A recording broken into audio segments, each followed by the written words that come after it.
நான் ஒரு இதுல படிச்சிருந்தேன், early success is always a scam, great things takes time. ரெண்டு பேருடைய இது இருக்கு. கலைஞர் அவர்கள் ஒரு கவிதை எழுதியிருந்தார். அடிக்கின்ற காற்றில் காகமும் பறக்கும் காகிதமும் பறக்கும், காற்று நிற்கும் வரை பொறு, காற்று நின்றுச்சுன்னா எது பறக்க தெரியாதோ விழுந்துடும் அப்படின்பார்.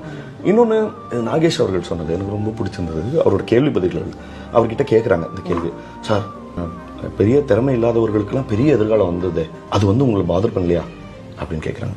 நாகேஷ் சொல்றாரு, வீடு கட்டும்போது இந்த வீட்டுக்கு அந்த சாரம் கட்டுவாங்க சுத்தி, அந்த கொம்பு தான் எல்லா வேலையும் செய்யும் அந்த வீட்டுக்காக. ஆனா கிரகப்பிரவேச சுவாமிக்கு அந்த வீட்டுக்கு எந்த வேலையும் செய்யாத வாழை மரத்தை கொண்டு வந்து அது என்ட்ரன்ஸ்ல கட்டிடுறாங்க. அந்த சவுக்கு மரம் எங்க இருக்குன்னு பார்த்தோம்னா எங்கேயோ பின்னாடி, அது பார்வையிலே படாத இடத்துல போட்டுறாங்க.